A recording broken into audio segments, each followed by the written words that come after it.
வணக்கம். Welcome to life horoscope. Life ஹாரோஸ்கோப்பில் நாம் இப்போ நவம்பர் மாத ராசி பலனை டீட்டெயிலாக பார்க்க போகிறோம். லைஃப் ஹாரோஸ்கோப்பில் நான் ரொம்ப ஜென்யூனாக சொல்கிறேன். சர்வீசஸ் எல்லாமே ரொம்ப கிளியராக ஜென்யூனாக ஸ்ட்ரெயிட் ஃபார்வர்டான ஆன்சரோடு தான் உங்களுக்கு சர்வீசஸ் கொடுக்குறோம். ஏகப்பட்ட சர்வீஸை நம்ம ஆட் பண்ணியிருக்கோம். வெப்சைட்குள்ளே போனீங்கன்னா தெரிஞ்சிடும்.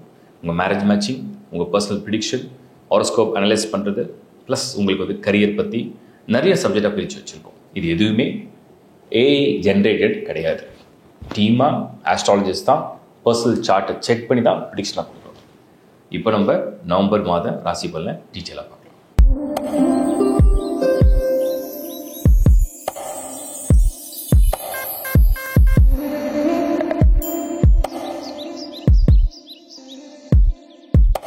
விருச்சிக ராசி 2025 நம்ம வந்து நவம்பர் மாதம் விருச்சிக ராசியை பொறுத்த வரைக்கும் எப்படி இருக்குது? விருச்சிகம் நல்ல செய்தியை நான் சொல்கிறேன். நம்பர் 1, செவ்வாய் வந்து விருச்சிகத்திலே இருக்கார். நம்பர் 2, உங்களுடைய யோக கிரகமான குரு உச்சம் அடைஞ்சு அந்த செவ்வாயை பார்வையிடுவார். வக்ரமடைவார் செகண்டரி, பட் உச்சம் அடைஞ்சு அந்த செவ்வாயை பார்வையிடுவார். இதுக்கு பேர் குரு மங்கள யோகம். ஸோ விருச்சிகம் அந்த ஒரு புத்துணர்ச்சி, அந்த ஒரு எனர்ஜி, அந்த ஒரு ஆற்றல் இதெல்லாம் வர ஆரம்பிச்சிடும். குருவுடைய இந்த பார்வை உங்களுக்கு வந்து பொருளாதாரம், குடும்ப வாழ்க்கை, ப்ளஸ் உங்களுடைய முயற்சி இதெல்லாம் வந்து சக்ஸஸ் கண்டிப்பாக கொடுக்கும். ரொம்ப கேஷுவலாக சொல்லணுன்னா விருச்சிகம் இந்த முறை கொஞ்சம் சார்ஜ் எடுக்குது.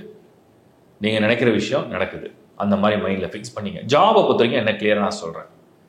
ஒரு ஒரு ஒரு ஆசிலேஷன் இருந்துகிட்டே இருக்கும். ஜாப் இருக்குமா, ஜாப் போயிடுமா, ஜாப் இருக்குமா, ஜாப் போயிடுமா, மாறலாமா வேண்டாமா, எப்போ நல்ல டைம், எப்போ சான்ஸ் கிடைக்கும், எப்போ நம்ம பார்த்துட்டே இருக்கலாம், அந்த மாதிரி ஒரு மைண்ட் செட்டில் உள்ளவங்களுக்கு நவம்பர் 2025 ஒரு super month. Change your job, shift your place or try for a new one. அப்படி எதுவாக இருந்தாலுமே அந்த ஐடியா கிளியரான ஐடியா. ஏன்னா உங்களுக்கு இந்த முறை அந்த குரு பார்வை வந்து ஃபேவரபுளாக வந்திருக்கு. அடுத்தது நம்ம பார்க்குறது என்னென்னா, சுக்கிரன் சூரியன் ரெண்டுமே 12th ஹவுஸில். ஒரு பக்கம் சுக்கிரன் ஆட்சியில் இருப்பார், ஒரு பக்கம் சூரியன் நீச்சபங்க ராஜயோகத்தோடு இருப்பார். இது எந்த அளவுக்கு பலன் தரும் அப்படின்னு கேட்டிங்கன்னா, அந்த திருமண விஷயத்துக்கு முயற்சி எடுத்து அந்த பிளான் பண்ணலாம், பேச்சுவார்த்தை பண்ணலாம், ஒரு டேட்டை ஃபிக்ஸ் பண்ணலாம். கல்யாணம் வந்து நவம்பர் இல்லாமல் கொஞ்சம் இல்லை நவம்பர் எண்டில் ஃபிக்ஸ் பண்ணால் பெட்டராக இருக்கும்னு நான் சொல்கிறேன். ஏன்னா சுக்கிரன் அந்த மந்த் எண்டில் ஆஃப்டர் 24th ஒரு டிரான்சிஷன் நடக்க போகுது. அடுத்த விஷயம் என்னென்னா, விருச்சிகத்தை பொறுத்த வரைக்கும் ஃபைனான்ஷியல் மேட்டர்ஸில் சில பேருக்கு கடன் இருக்குது, சில பேருக்கு நீட் இருக்குது, சில பேருக்கு லோன் வேணும், சில பேருக்கு ட்ராவல் பண்ணணும், ஒரு சிலருக்கு வந்து வீடு கட்டணும், ஒரு சிலருக்கு கொடுத்த காசு திருப்பி வரணும். இந்த மாதிரி ஏதோ ஒரு பிளான் இருக்குது அப்படின்னா ஃபைனான்ஷியல் மேட்டர்ஸில் இந்த குருவுடைய பார்வை வந்து அதை கொண்டு வரும்.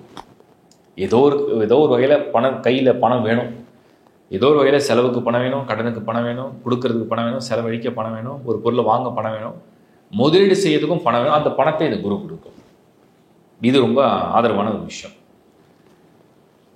ரிலேஷன்ஷிப் மேட்டர்ஸில் நான் சொன்ன மாதிரி இந்த நவம்பர் 2025 ஒரு அந்யோன்யமான ஒரு புரிதல் கொண்ட ஒரு பயணம், அந்த மாதிரி ஒரு சந்தோஷமான தருணம் இதெல்லாம் நடக்கக்கூடிய ஒரு கால நேரமாக தெரியுது. அடுத்த விஷயம் என்னென்னா, மாணவர்கள் ஸ்டூடெண்ட்ஸை பொறுத்த வரைக்கும் விருச்சிகம் இதில் மெயினாக வந்து ஸ்போர்ட்ஸில் உள்ளவங்களுக்கு, ஸ்கார்பியன்ஸில் வந்து ஸ்போர்ட்ஸில் உள்ளவங்களுக்கு ஒரு சூப்பர் மந்த். ஸ்போர்ட்ஸ் ஆக்டிவிட்டி அதில் வந்து சக்ஸஸ் ஜெயிக்கிறது. அண்ட் உங்களுடைய கல்வி எஜுகேஷனை பொறுத்த வரைக்கும் இந்த நவம்பர் 2025 நீங்கள் நினைக்கிற மாதிரி உங்களுடைய எதிர்காலத்தை சரியாக பிளான் பண்ண முடியும். அதுக்குள்ள சரியான மந்த் இது. ஒருவேளை November 2025 if you are planning to write a exam or to face any challenges, அதெல்லாம் வந்து உங்களுக்கு சூப்பராக ஒரு நல்ல ரிசல்ட்ஸை கொண்டு வர போகுதுன்னு நான் வந்து சொல்கிறேன். அடுத்த விஷயம் நம்ம வந்து இந்த விருச்சிகத்தை பொறுத்த வரைக்கும் பார்த்தோம்னா, உங்களுக்கு வந்து இல்லத்தரசிகள் பெண்கள் பர்டிகுலராக ஸ்கார்பியன்ஸில் வந்து இந்த மாதம் மனசுக்கு பிடிச்ச பொருள், சில பேருக்கு வந்து குழந்தை பாக்கியம், சிலருக்கு வந்து என்னென்னா தைரியம், மனசில் உள்ள குழப்பம் நீங்கிற நேரம், துணிச்சல், ஒரு புது முயற்சி, உறவுகளால் ஏற்படக்கூடிய ஒரு அன்பு, ஒரு ஆதரவு இதெல்லாம் கிடைக்கிற ஒரு வாய்ப்பை கொடுக்குது. சுப செலவுகள், சுப பயணங்களும், சந்தோஷமான தருணங்களும் அமையக்கூடிய யோகத்தையும் இது கொடுக்குது. அந்த மாதிரி ஒரு நல்ல நேரமாக நான் பார்க்குறேன். அடுத்த விஷயம் வந்து நான் வந்து பார்க்குறது என்னென்னா, ஹெல்த், ஆரோக்கியம் சம்மந்தப்பட்ட விஷயம். விருச்சிகத்தை நல்லா டீப்பாக அனலைஸ் பண்ணி பார்த்தோம்னா, 4ல் வந்து இந்த ராகுவும் 5ல் வந்து அந்த சனியும் இருக்கிறதுனால இந்த 4, 5 நெஞ்செரிச்சல் இல்லைனா வயிறு, குடல், அடிவயிறு, இப்போ நெஞ்சு, வயிறு, குடல், அடிவயிறு இது சம்பந்தப்பட்ட அஜீரண கோளாறோ, எரிச்சல் சம்மந்தப்பட்டதோ, இல்லைனா வயிறு பிடிப்பு, வாயு சம்மந்தப்பட்டதோ, ஏதோ ஒரு வகையில் அது கொஞ்சம் ட்ரபிள் கொடுக்குது. உள்ளே இருக்கிற ஆர்கனா, இல்லை சாப்பிட்ற சாப்பாடா, இல்லை பண்ணுற எக்ஸசைஸா, என்னன்னே புரியல. சம்திங் கொஞ்சம் அது ட்ரபிள் பண்ணும். பட் ஆனால் என்னென்னா குயிக் ரெக்கவரி. என்ன நடந்தாலுமே அது விதின் டே ஆர் விதின் 3 டேஸில் அது உடனே ரெக்கவர் ஆகிடும். ஏன் ரெக்கவர் ஆகும் அப்படின்னா, மற்ற பிளான்ட்டுடைய காம்பினேஷன்ஸ் ஆர் வெரி குட், எக்ஸலண்ட்டாக இருக்குது. ஸோ ட்ரபிள் கொடுக்குற கிரகங்கள் ட்ரபிள் கொடுக்கும். ஆனால் 30 நாளும் கொடுக்காது. ஏதாவது ஒரு 3 நாள் ஒரு ரவுண்டில் வந்துடும். அவ்வளோதான். அடுத்தது விருச்சிகம், சீனியர் சிட்டிசன்ஸ் அண்ட் ஓவரால் என்ன இருக்குது அப்படின்னு பார்த்தோம்னா, நவம்பர் மாதம் 2025 ஸ்கார்பியன் விருச்சிகத்தை சேர்ந்தவங்களுக்கு இந்த வருஷத்தில் ஆஃப்டர் so many மந்த்ஸ் ஒரு 3-4 மாதம் கொஞ்சம் சரியாக போல, ரொம்ப ஆவரேஜாக போயிருந்தது. இப்போ மறுபடியும் சார்ஜ் எடுத்திருக்கார் குரு. மட்டும் அந்த செவ்வாய் ஃபர்ஸ்ட் ஹவுஸில் நல்ல கிளியராக கான்ஃபிடென்ட்டாக இருக்கிறதுனால இந்த நவம்பர் மாதம் நீங்கள் நினைக்கிற மாதிரி ஒரு பிளான் படி ஒரு லைஃப் மூவ் ஆகும்ன்ற நான் பார்க்குறேன். வாழ்த்துக்கள். நீங்கள் பார்த்தது ஒரு பொதுவான ஒரு கருத்து, அதாவது ஜென்ரல் டிரான்சிஷனை பேஸ் பண்ணி நான் எவ்ரி மந்த்தும் அந்த ராசிக்கு ஒரு ப்ரிடிக்ஷனை கொடுக்குறேன். ரொம்ப வருஷமாக கொடுக்குறேன்.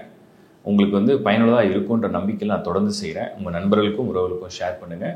இப்போ ரீசனாக நிறைய வீடியோஸ் அப்லோட் பண்ணியிருக்கேன். பர்டிகுலராக வந்து லாஸ்ட்டு 90 டேஸை பற்றியும் நான் சொல்லியிருக்கேன். அதையும் கம்பைன் பண்ணிக்கங்க. உங்கள் ராசி, லக்னம், உங்கள் நட்சத்திரம், உங்கள் தசா, புக்தி, இதை தெளிவாக நீங்கள் ரீடிங் எப்போவுமே எடுத்து வச்சுக்கணும். அப்போ தான் அது கரெக்டாக இருக்கும். நீங்கள் ஒரு மருத்துவரை சந்திக்கிறீங்கன்னா உங்களுடைய ரிப்போர்ட் வச்சுருப்பீங்க. சுகர் என்ன, பிபி என்ன, உங்களுக்கு வேறு ஏதாவது இஷ்யூஸ் தான் அதோடைய ரிப்போர்ட் வச்சுருப்பீங்க, அதோடைய டாக்குமெண்ட்ஸ் வச்சுருப்பீங்க. அந்த மாதிரி தான் ஆஸ்ட்ராலஜின்றது. உங்கள் ஹாரோஸ்கோப் அப்படிங்கிறது உங்களுடைய நட்சத்திரம் மாறவே மாறாது. உங்கள் ராசி மாற போகிறதில்ல, உங்கள் லக்னம் மாற போகிறதில்ல, தசாபுக்தி மட்டும் மாறிட்டே இருக்கும். ஸோ அதை நீங்கள் செக் பண்ணி வச்சுக்கிட்டிங்கன்னா என்ன நடக்குதுன்றது ஒரு அப்சர்வேஷன் பார்க்கலாம். ப்ளஸ் இப்போ நான் கொடுத்த இந்த வீடியோவோட நீங்கள் வந்து டீட்டெயில் ஹாரோஸ்கோப், முதல்ல உங்கள்கிட்ட ஒரு ஹாரோஸ்கோப் இருக்கணும்.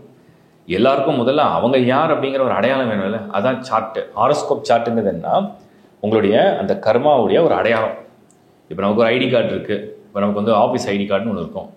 நமக்கு வந்து நார்மலாக நம்ம எந்த நாட்டை சேர்ந்துருக்கோமோ அதுக்கு ஒரு ஐடி கார்டு இருக்கும். அந்த மாதிரி தான் ஹாரோஸ்கோப்ன்றது உங்களுடைய பிறப்பு, அந்த பிறப்புலேருந்து வரக்கூடிய விதி, அதுலேருந்து வரக்கூடிய வாழ்க்கை, அந்த வாழ்க்கையில் ஏற்படக்கூடிய சில மாற்றங்கள், என்னென்ன உங்களுக்கு விதிக்கப்பட்டிருக்கு, என்னென்ன மாற்றங்கள் எந்தெந்த தசா புக்தியில் மாறப்போகுது, டிரான்சிஷன் எப்படி மாறுது, அந்த ராசிக்கு எப்படி அது எமோஷனாக எடுத்துக்க போகிறோம், அந்த லக்னத்துக்கு அது விதிப்படி என்ன வேலை செய்ய போகுது, இந்த டோட்டல் காம்பினேஷன் தான் ஹாரோஸ்கோப். அந்த ஹாரோஸ்கோப் எவ்வளோ இம்பார்ட்டன்ட்ன்றதாக நான் சொல்கிறேன். அதை வந்து இப்போ எல்லாரும் முன்னாடிலாம் புக்கு நோட் எல்லாம் எழுதினோம். இப்போ எல்லாமே சாஃப்ட் காப்பி, அப்படியே மொபைலில் ஒரு பிடிஎஃபாக இருக்கும். எடுத்திங்கன்னா ஃபுல் பேஜ் ஓப்பன் ஆகும், ரீட் பண்ணிகிட்டே இருக்கலாம். உங்களுக்கு என்னென்ன யோகா இருக்குன்னு அப்பப்போ பார்க்கலாம். ப்ளஸ் அந்த ஹாரோஸ்கோப் சார்ட் அப்படி பார்க்க நிறைய விஷயங்கள் புரியும். நான் நிறைய ஆஸ்ட்ரோலையும் அதுக்கு நிறைய வீடியோஸ் கொடுத்துருக்கேன். ஸோ தட் உங்களுக்கு ஏதாவது ஒரு பேஜ் ஓப்பன் ஆச்சுன்னா அது ரிலேட்டாக அந்த வீடியோவை செக் பண்ணி கம்பைன் பண்ணிக்கலாம். வாஸ்து, நியூமராலஜி, ஜெம்மாலஜி, என்ன லக்கு உங்களுக்கு. ரெமெடிஸ் நிறைய பேர் கேட்டாங்க. நான் ஒரு விஷயத்தை நீங்கள் ஷேர் பண்ணுறேன். உங்களுக்கு ரெமெடி இருக்கா இல்லையா? ஒரு ரெமெடிங்கிறது பலிக்குமோ பலிக்காதா? கண்டிப்பாக பலிக்கும். பலிக்காமல் எதுவுமே போகாது. உலகத்தில் எல்லாத்துக்குமே ஒரு மாற்று வழி இருக்குது, மாற்று கருத்து இருக்குது, ஒரு மாற்று மருந்து அப்படின்னு ஒன்று இருக்குது. ஆனால் அது யார் சரியான முறையில் கையில் எடுத்து அந்த முறையை கையாண்டு அதை செயல்படுத்துகிறாங்களோ அவங்களுக்கு அது பலிக்கும். எல்லாருக்கும் அது பலிக்குமானா அவங்கவுங்க செய்யறதை பொறுத்து. சரி, இந்த ரெமெடியில் என்னென்ன இருக்குது அப்படின்னு பார்த்தீங்கன்னா, யந்திர மந்திர தந்திர, யந்திர மந்திர தந்திர, அதுக்கப்புறம் ஹௌஷத அப்படின்னு ஒன்று இருக்குது, அதுக்கப்புறம் ரத்தின அப்படின்னு ஒன்று இருக்குது, யக்ன அப்படின்னு ஒன்று இருக்குது. மொத்தம் 6 விதமான பரிகாரங்கள் இருக்குது. இந்த 6 விதமான பரிகாரம் எல்லாரும் பண்ண முடியாது. ஏன்னா அதுக்கு ஈடுபாடு வேணும், அதை புரிஞ்சுக்கணும், அதை ப்ராக்டிஸ் பண்ணணும். இது ஒரு பெரிய வேலை. பட் எளிமையாக பண்ணுறது சிலது இருக்குது. இப்போ கடவுளை வணங்குறது, ஒரு கோயிலுக்கு போகிறது அப்படிங்கிறது எளிமையான பரிகாரம். அது அவங்கவுங்க ஹாரோஸ்கோப்புக்கு நடக்கக்கூடிய அந்த தசாபுதியை கரெக்டாக செக் பண்ணி, அந்த கரண்ட் டிரான்சிஷனை கரெக்டாக செக் பண்ணி, ஒரு தெய்வத்தை, ஒரு கோயிலை தேர்வு செஞ்சு தொடர்ந்து அந்த வணங்குதல், அந்த பூஜையை செஞ்சுட்டு வந்தீங்கன்னா நிச்சயமாக ஒரு மாற்றம் உங்களுக்கு தெரியும். மன அமைதி முதல்ல வரும், பாசிட்டிவ் திங்கிங் வரும், அந்த கர்மாவை ஓவர் கம் பண்ணுறதுக்கு ஒரு எனர்ஜி வரும், அதுக்கு ஒரு ஐடியாவும் வரும். அதுக்கப்புறம் உங்களுக்கு நல்ல விஷயமும் நடக்கும். இதுதான் ஒரு பர்டிகுலர் தசையில் நமக்கு நடக்கக்கூடிய கெடுபலை குறைக்கிறதுக்கு ஒரு வழி. இது ஒரு பரிகாரம், அந்த பிரார்த்தனைன்னு சொல்கிறோம், தந்த்ரா அப்படின்னு சொல்கிறோம். இதுக்கு அடுத்தது ரத்தினா அப்படின்னு சொல்லுவோம். ரத்தினம்னா ஜெம்ஸ்டோன். நம்ம வந்து ஒரு வேண்டுதல் செய்கிறோம், ஒரு கோயிலுக்கு போகிறோம், ஒரு பாசிட்டிவான ஒரு ஸ்பிரிச்சுவல் பிளேஸில் போய் இருக்கோம், தியானம் பண்ணுறோம், ஏதோ ஜபம் பண்ணுறோம், இல்லை வேண்டுதல் செய்கிறோம், இல்லை ஏதோ ஒரு முறையில் வந்து நம்ம ஒரு ப்ராக்டிஸ் பண்ணுறோம். அப்போ நம்ம உடலில், நம்ம கையில், நம்மளோட உடலில் நம்ம அந்த ரத்தினத்தை அணியும் பொழுது அதோட சக்தியை நம்ம எடுத்துப்போம். ஏன் கை விரல்களில் ரத்தினங்கள் அணிகிறாங்க அப்படின்னா, குறிப்பாக வந்து ஆண்களுக்கு இந்த கை விரல்களில் வந்து ரத்தினங்கள் வலது இடது அணியும் பொழுது அதிகமான அந்த எனர்ஜி ஃப்ளோ அப்படிங்கிறது இந்த ஏரியாவில் இருக்கும், கை பாதங்களில் இருக்கும்.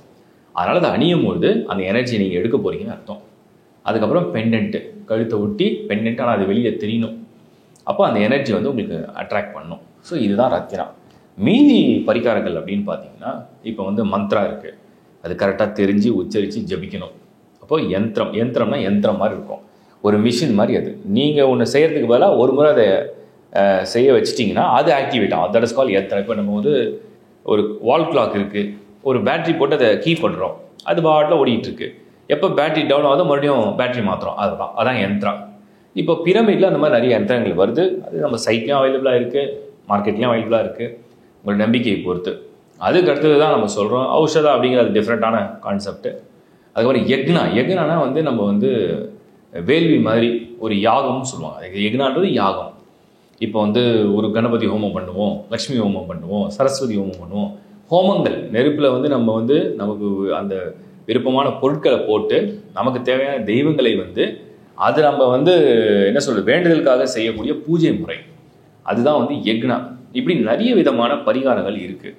நமக்கு எது மேட்ச் ஆகுதுன்னு தெரிஞ்சு நமக்கு எது கம்ஃபர்டபுளாக செய்ய முடியுமோ அந்த ப்ராக்டிஸில் பண்ணிங்கன்னா டெஃபினட்டாக இது வந்து ரிசல்ட்ஸ் வந்து கொடுக்கும். அதனால தான் இன்னைக்கு நிறைய பேர் ரெமெடியே சொல்ல மாட்டீங்க, ரெமெடியே இல்லையான்னு கேட்டால் ஜென்ரலாக சொல்ல முடியாது. இப்படி என்னென்ன டைப் ஆஃப் ரெமெடிஸ் இருக்குன்றதை நான் சொல்கிறேன். அது உங்களுக்கு எது பொருந்துதோ அதை நீங்கள் செய்து கொள்ளலாம். நிச்சயமாக அதுக்கு ஒரு பலன் இருக்குது. முறையாக செஞ்சீங்கன்னா பலன் வரும். வாழ்த்துக்கள்.